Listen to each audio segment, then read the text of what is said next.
At 03:32 hours on January 18, 1943, over the Coral Sea approach to Port Moresby, New Guinea, 12 P-40 Warhawks maintained radio silence in their combat box formation. The 5th Air Force's 49th Fighter Group had logged 47 operational sorties that week, with a 14% loss rate to enemy interception. Intelligence reports indicated Japanese spotters were tracking Allied aircraft by sunlight reflection off factory-fresh aluminum surfaces, a vulnerability documented in intercepted communications decoded at Brisbane. Below, on the Port Moresby airfield, Corporal Henry Foster worked under arc lamps, applying an unauthorized mixture of sand, engine oil, and flat paint to fighter undersurfaces. His maintenance log would note only surface treatment, non-standard. Within 72 hours, 3 squadrons would adopt the technique, and the interception rate would drop to 4%. On January 18, 1943, the Port Moresby Advanced Operational Base occupied a coastal strip between the Owen Stanley Range and the sea, defended by approximately 8,000 Allied personnel. Corporal Henry Foster, 24 years old, assigned to the 49th Fighter Group's ground maintenance section, arrived at the flight line at 04:15 hours, 2 hours before scheduled dawn patrol. The temperature already exceeded 78 degrees Fahrenheit. His service record listed him as a farm equipment mechanic from Nebraska, inducted April 1942, trained at Chanute Field, Illinois, deployed to Australia in September. The P-40 Warhawks stood in their revetments, olive drab fuselages still bearing factory paint applied at Curtiss Wright's Buffalo plant. Foster carried a Coleman lantern, a canvas tool roll, and a notebook recording oil pressure readings and magneto timings for each aircraft. The previous day's after-action reports had documented another problem.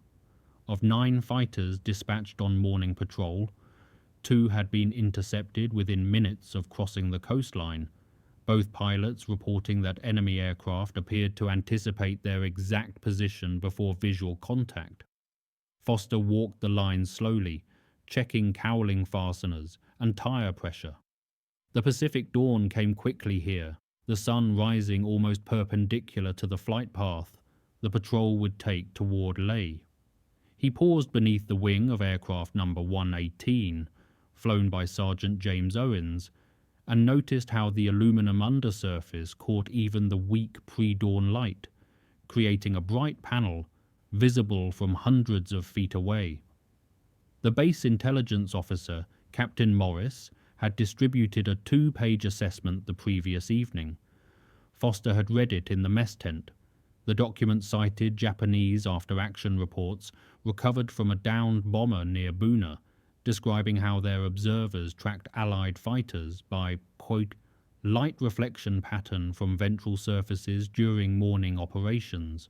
The report recommended no immediate countermeasure beyond altered flight times, which operational tempo would not permit.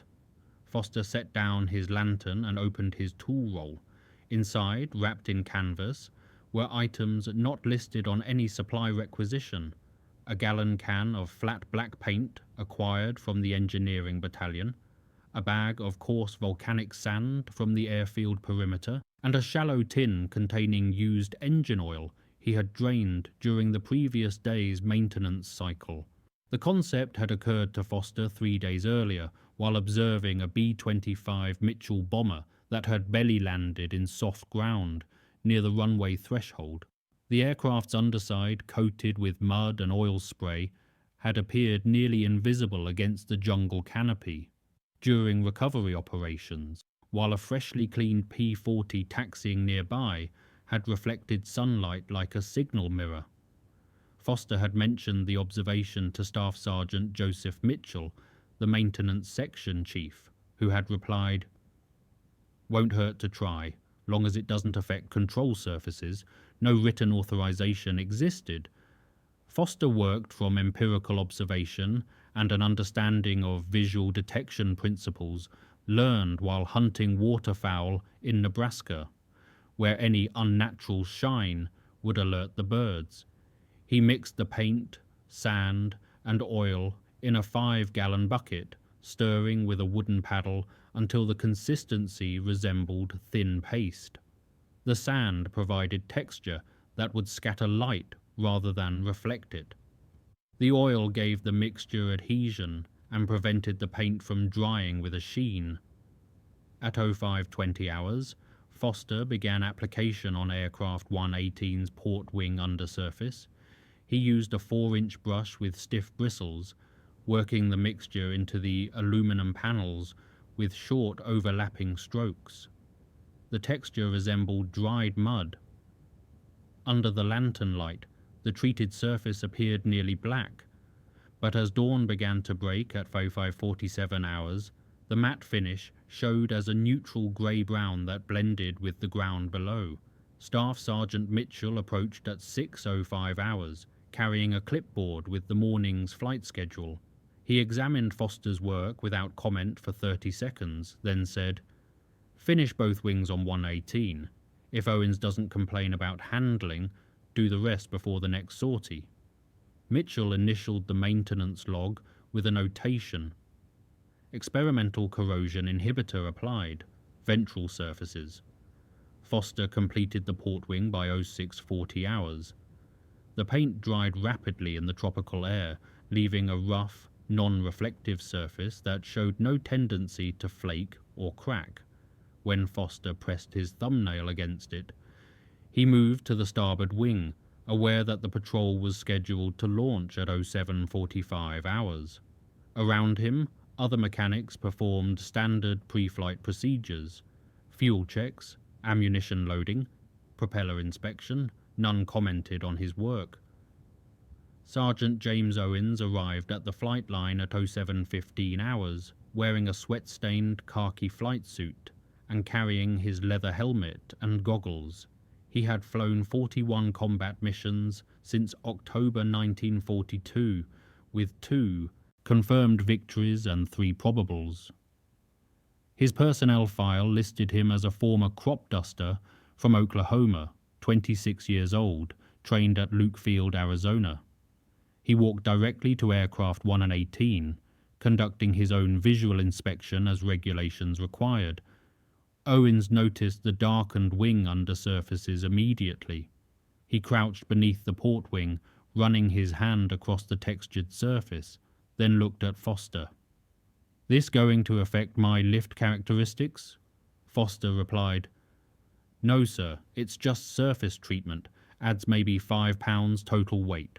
Owens stood, wiping paint residue from his palm onto his flight suit.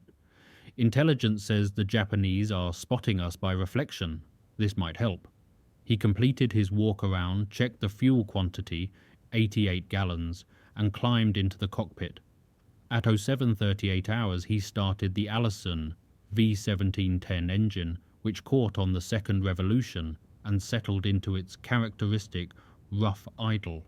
The morning patrol consisted of 6 P-40Es from the 49th Fighter Group's 9th Fighter Squadron, tasked with providing top cover for a formation of B-25 bombers striking Japanese supply barges near Leh. The flight plan called for departure at 07:45 hours, climb to 12,000 feet, rendezvous with bombers at 08:15, and return by 10:30.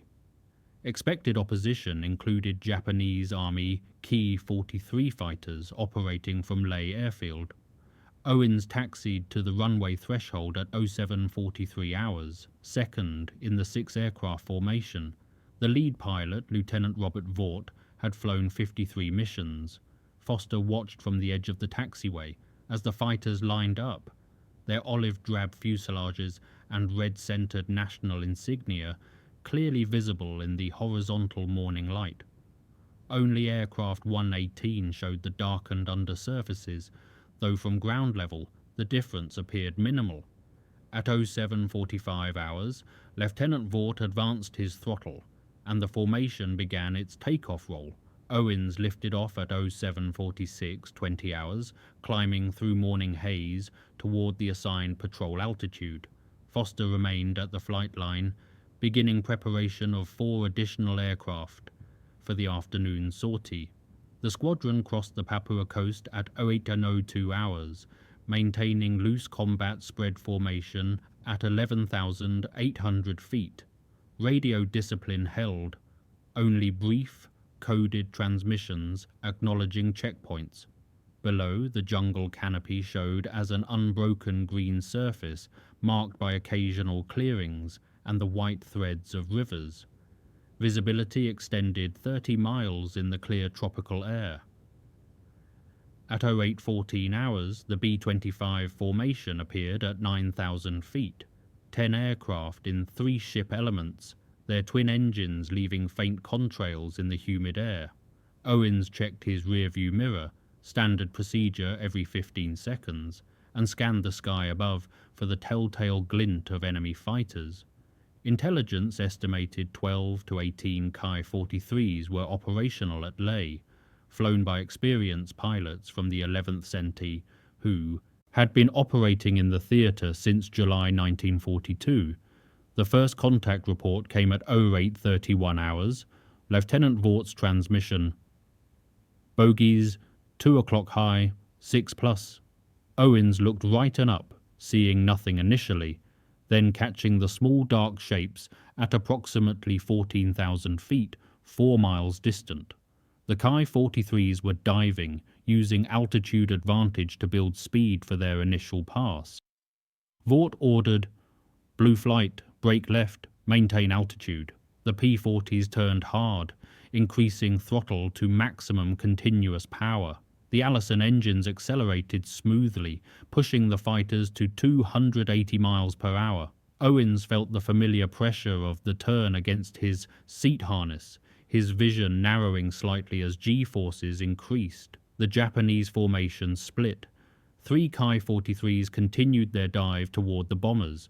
3 others leveled off, circling for position. Standard tactics forced the escorts to choose between protecting the bombers or defending themselves. Vort chose to maintain position above the B-25s, trading aggressive pursuit for steady cover. At 08:34 hours, 1 Ki-43 made a high-side pass at the P-40 formation, its 12.7mm machine guns firing brief bursts that left white tracer streaks through the air.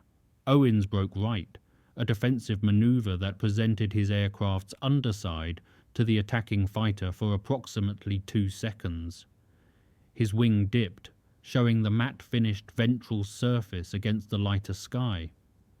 The Ki-43 did not adjust its aim. It continued past, pulling up into clouds at 15,000 feet.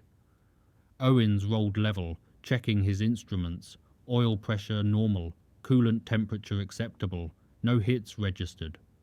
Post-mission debriefing occurred at 11:15 hours in the operations tent, a canvas structure with wooden frame and packed earth floor.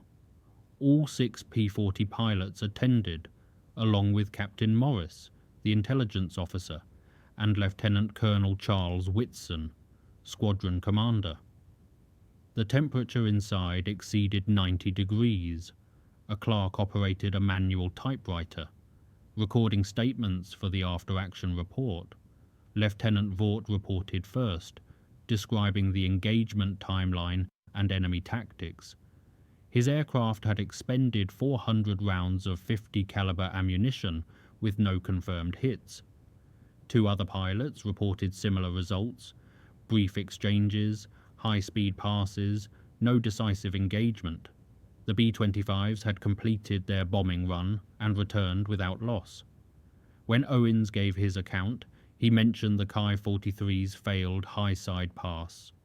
He had a clear deflection shot for about 2 seconds, range maybe 300 yards. He didn't correct for lead. Captain Morris asked, "Did he fire?" Negative, he pulled up without firing. Morris made a notation on his pad.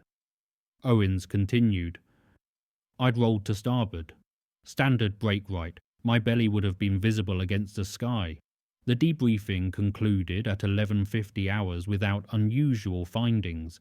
The typed report listed 6 enemy aircraft observed. No Allied losses, ammunition expenditure within normal parameters. In the remarks section, the clerk typed, "Enemy engagement less aggressive than previous encounters, possible pilot inexperience." Foster was refueling aircraft 118 when Owens returned to the flight line at 12:30 hours. The pilot walked around the aircraft slowly, examining the wing undersurfaces. The paint showed no damage from flight stress, no cracking or peeling. The texture remained rough and non-reflective even after exposure to slipstream and engine heat. Owens said, "One of them had me dead to rights. High side pass, proper angle. He didn't take the shot." Foster continued working the hand pump, transferring fuel from 50-gallon drums to the wing tanks. Maybe he couldn't acquire visually. Maybe. Owens pulled off his leather gloves, tucking them into his belt. "You planning to do this to the other birds?" "If it's approved," Owens nodded. "I'll mention it to the colonel." He walked toward the operations tent, his flight boots leaving clear prints in the red volcanic dust that covered everything on the airfield. By January 20th, 1943, Staff Sergeant Mitchell had authorized Foster to apply the surface treatment to all operational P-40Es in the 9th Fighter Squadron. The work proceeded during the 48-hour maintenance cycle between major sorties. Foster trained 3 other mechanics in the mixing and application technique, establishing a procedure that required approximately 90 minutes per aircraft. The mixture's composition evolved through trial. Initial applications had used too much oil, resulting in surfaces that remained tacky and collected dust. Foster adjusted the ratio to 3 parts paint, 2 parts sand, 1 part oil. This produced a durable, quick-drying finish that adhered well to both the aluminum undersurfaces and the olive-drab paint on fuselage sides. The sand's grain size proved critical. Too fine and the surface showed sheen, too coarse and the mixture would not spread evenly.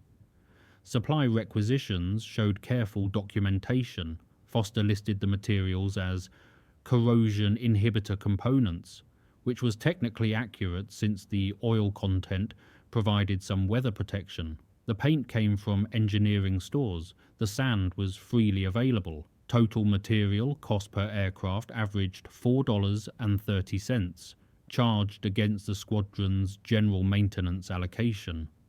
Lieutenant Colonel Whitson inspected the completed aircraft on January 22nd, conducting a formation lineup at dawn to observe the visual effect under operational lighting conditions.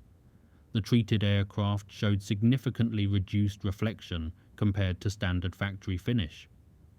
Whitson authorized continuation of the program and ordered a written report submitted to 5th Air Force Headquarters in Brisbane. That report, dated January 23, 1943, ran to 3 pages and included photographs taken at various sun angles. The document described the technique as field expedient anti-reflection treatment and noted that preliminary operational results suggest reduced visual acquisition by enemy observers. The report recommended broader evaluation, but stopped short of proposing theatre-wide adoption, acknowledging that controlled testing had not yet occurred. Foster's name appeared once in the document, in a list of maintenance personnel contributing to squadron readiness. No special recognition was recommended. The report moved through standard channels, reaching Brisbane on January 27th, where it was filed with other tactical innovations submitted from forward units. A staff officer added a marginal note. Consider for broader implementation if loss rate data supports effectiveness. Between January 24 and February 3, 1943, the 9th Fighter Squadron flew 21 combat sorties with all aircraft displaying the modified finish. Mission profiles remained consistent with previous operational patterns: bomber escort, convoy protection, and fighter sweeps over Japanese-held territory. Intelligence reports indicated no change in enemy force, disposition, or tactics during this period. The squadron's loss rate showed measurable decline. During the previous 3 weeks, from December 28th to January 17th, 5 P-40s had been shot down in aerial combat, with 2 pilots killed and 3 rescued. In the 2 weeks following implementation of the surface treatment, from January 18 to February 3rd, 1 aircraft was lost, and that pilot successfully bailed out and was recovered by Coastwatcher Network. Statistical significance remained uncertain. Captain Morris noted in his February 4th intelligence summary that multiple variables affect combat outcomes, including weather, enemy pilot experience, ammunition availability, and tactical circumstances. However, he also observed that pilot reports consistently indicate delayed enemy visual acquisition when P-40s present ventral surfaces. This delay, measured in seconds, provides critical advantage in high-speed engagement. Other factors contributed to improved survival rates. American tactical doctrine had evolved, emphasizing energy fighting that exploited the P-40's superior diving speed and structural strength over the more maneuverable Ki-43. Pilots had gained experience, averaging 53 combat hours by early February compared to 38 hours in December. Japanese units faced increasing fuel shortages, limiting training and operational sortie rates, yet the pattern persisted across multiple engagements. On February 1st, during a fighter sweep near Salamaua, 6 P-40s encountered 8 Ki-43s. The initial contact occurred at 9:15 hours with American aircraft at 12,000 feet, Japanese at 15,000 feet. The ensuing engagement lasted 14 minutes. All 6 P-40s returned to base.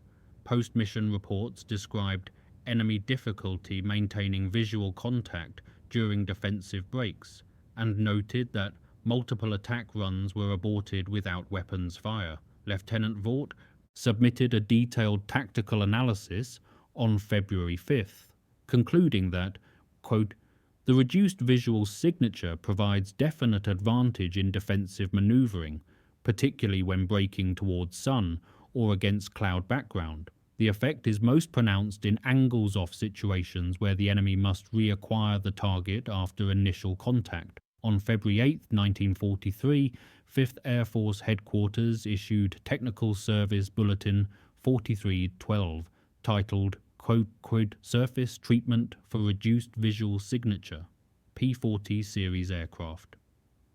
The 3-page document provided standardized procedures for mixing and applying the finish that Foster had developed. Distribution included all fighter groups operating P-40s in the Southwest Pacific Theater, the 8th, 35th, 49th, and 348th Fighter Groups, totaling approximately 160 aircraft. The bulletin specified materials by standard nomenclature. Flat black paint, specification, TTP86, silica sand, 2040 mesh, lubricating oil, grade 1120.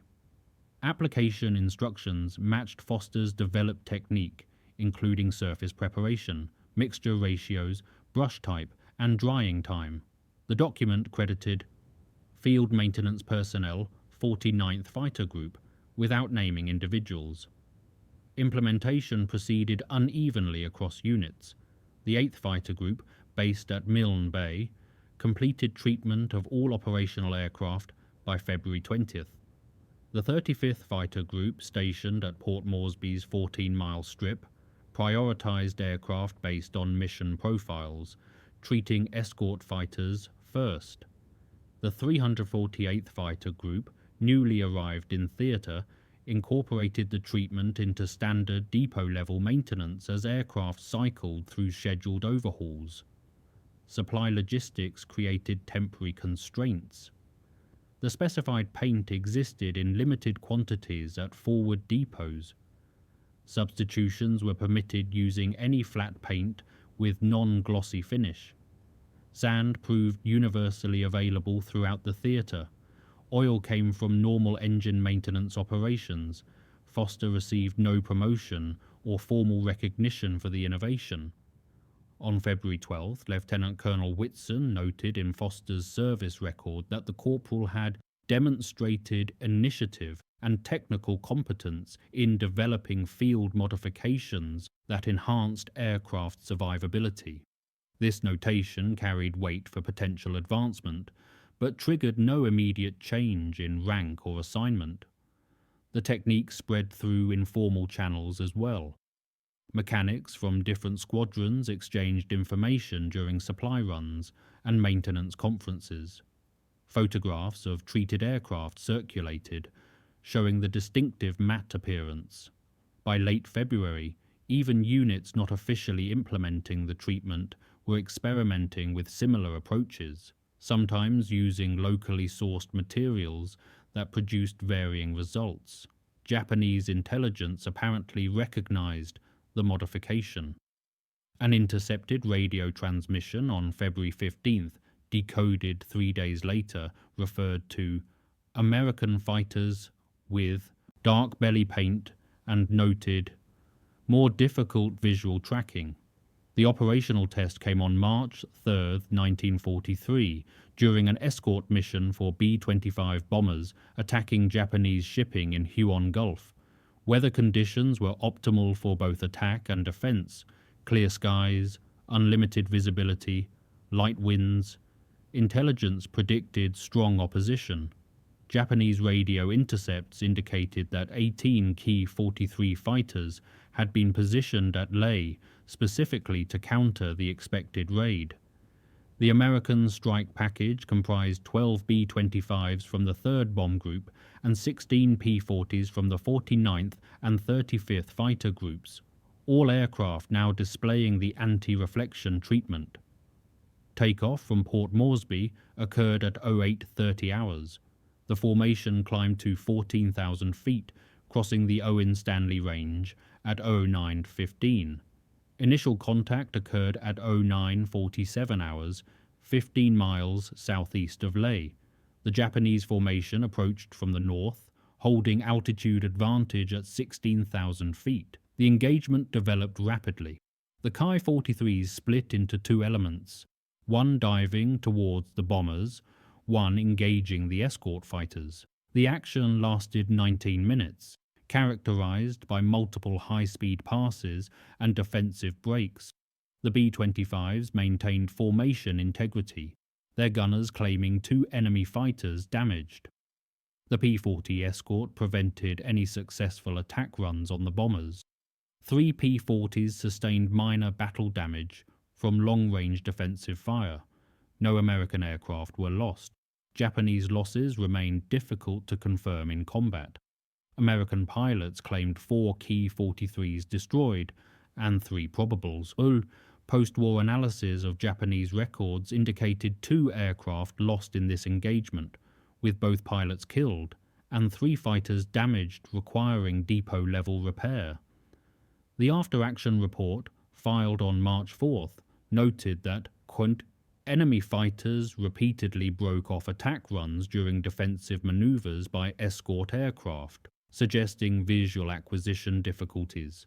Lieutenant Vaught, who led the P-40 element, reported that during multiple instances, enemy aircraft appeared to lose sight of defending fighters during break turns, even in clear visibility conditions.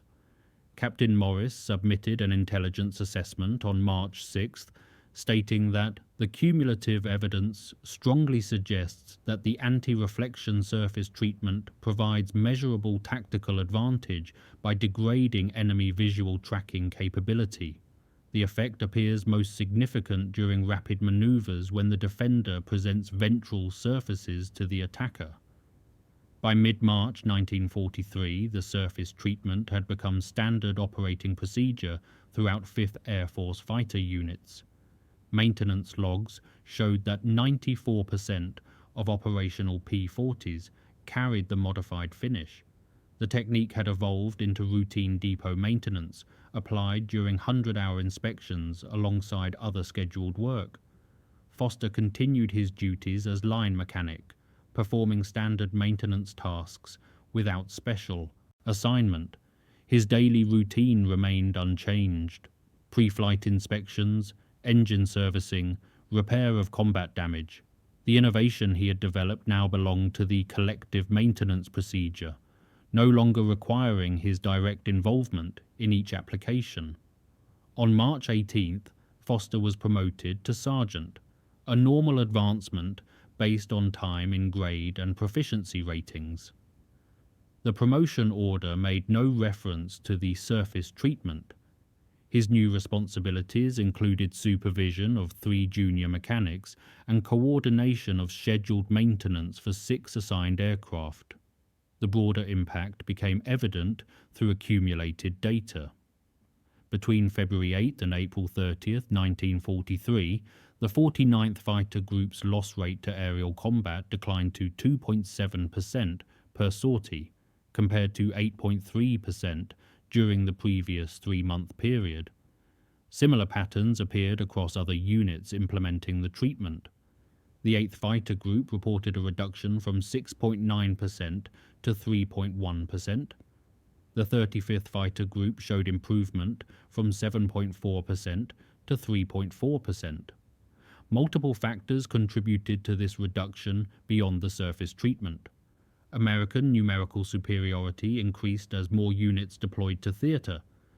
Tactical doctrine matured through accumulated combat experience.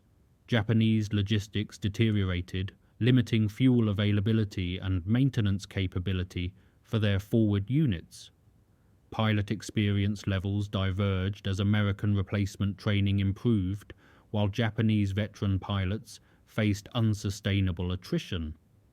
Yet the consistent pattern across units and time periods suggested that the visual signature reduction provided genuine tactical benefit.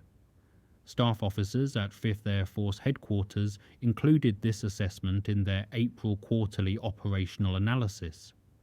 Field-developed modifications to reduce aircraft reflectivity have contributed to improved survivability rates. While not the sole factor in declining loss rates, the cumulative pilot testimony and engagement reports indicate that the modification provides advantage in visual air combat. The technique spread beyond the Southwest Pacific. Reports from the Mediterranean theater indicated that some P-40 units in North Africa and Sicily had adopted similar procedures by May 1943, though documentation remained incomplete. Foster rotated back to Australia on June 15, 1943, part of a scheduled personnel exchange that brought fresh mechanics forward while allowing experienced personnel rest and retraining. He departed Port Moresby after 8 months of continuous forward deployment, having logged maintenance actions on 47 different P-40 airframes and accumulated 712 working hours under combat conditions. His service record showed exemplary performance ratings and the notation about technical initiative from February. He received no medals or commendations specific to the surface treatment development. The innovation had been absorbed into standard practice, its origin becoming increasingly obscure as procedures became routine. At the Brisbane depot, Foster attended a 3-week technical course on the new P-38 Lightning fighter, which was beginning to replace the P-40 in some units. The twin-engine design presented different maintenance requirements, more complex systems, higher performance parameters, greater parts inventory. The course included no discussion of anti-reflection treatments. The P-38's aluminum skin remained in natural metal finish, polished for reduced drag. Visual signature concerns had shifted as tactical circumstances evolved. Foster returned to Port Moresby in August 1943, assigned to the 475th Fighter Group, which operated P-38s. The airfield had expanded significantly. What had been a single dirt runway surrounded by tents now included parallel runways, hardstand revetments, and semi-permanent structures. The war had moved forward. Japanese positions at Leh and Salamaua faced increasing pressure. American air superiority had become evident in sortie ratios and loss rate statistics.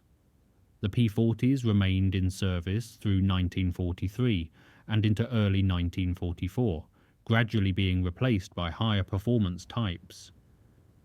The anti-reflection treatment continued as standard procedure on those aircraft still flying combat missions.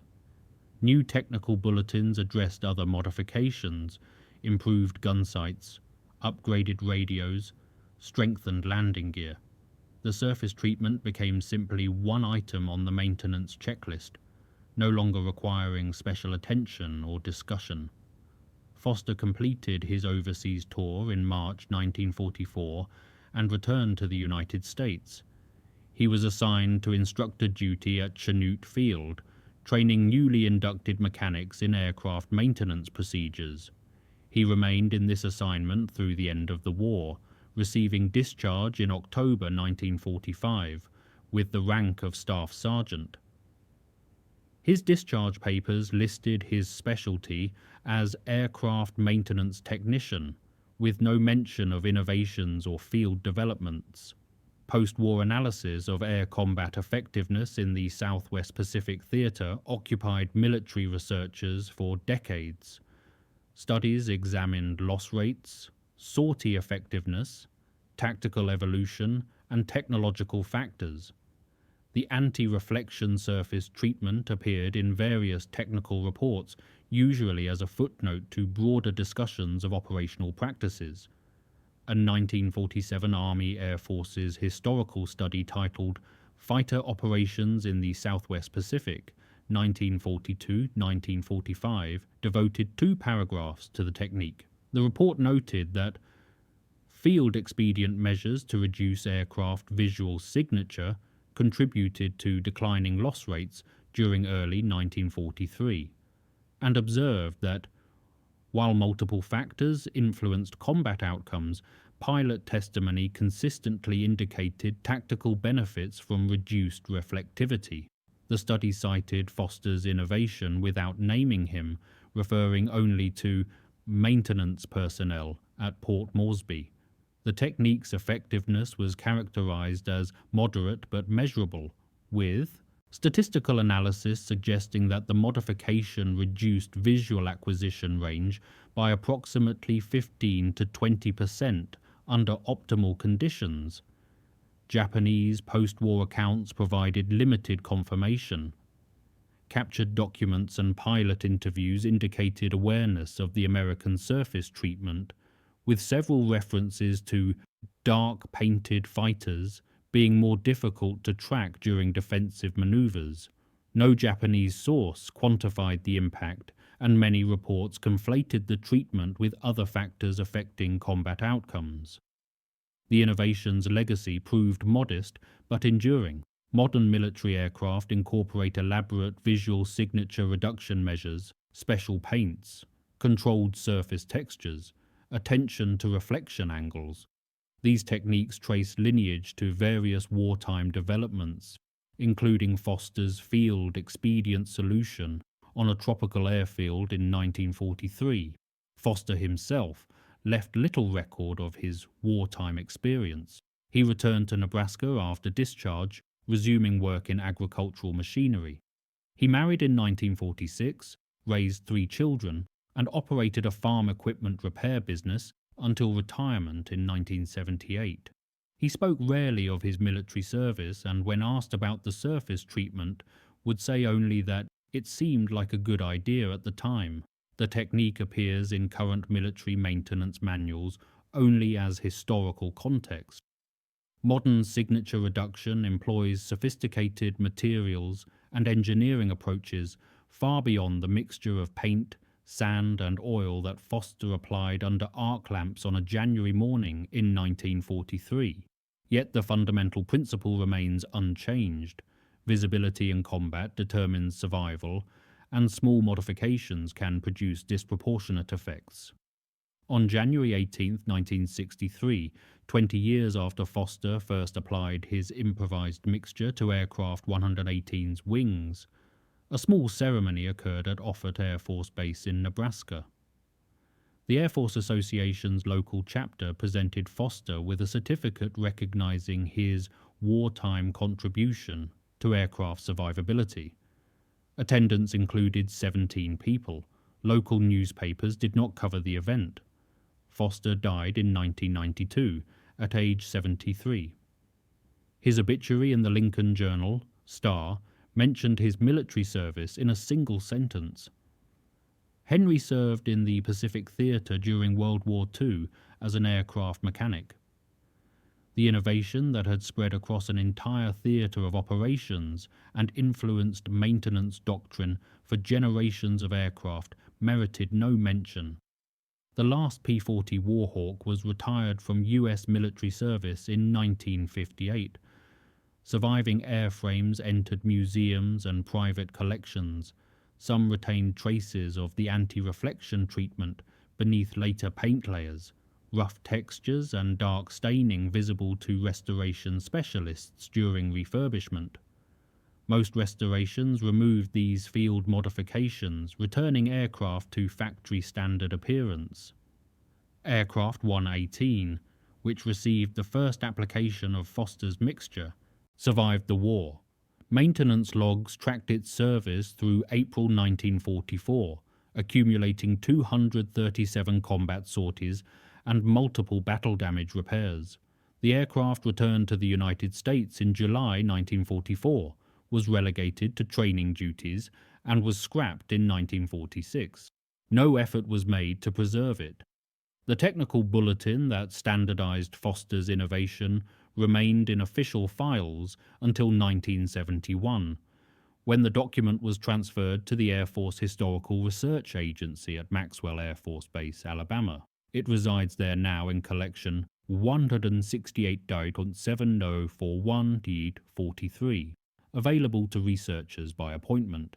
The file includes the original 3-page bulletin, implementation reports from various units, and Morris's intelligence assessments correlating the treatment with declining loss rates.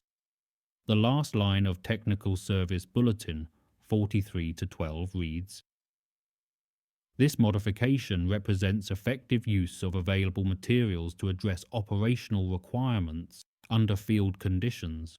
The sentence captures the essence of military innovation, not dramatic breakthrough but incremental improvement, not individual genius but collective problem solving, not glory but function. The file closed without additional comment. The numbers had already recorded the result.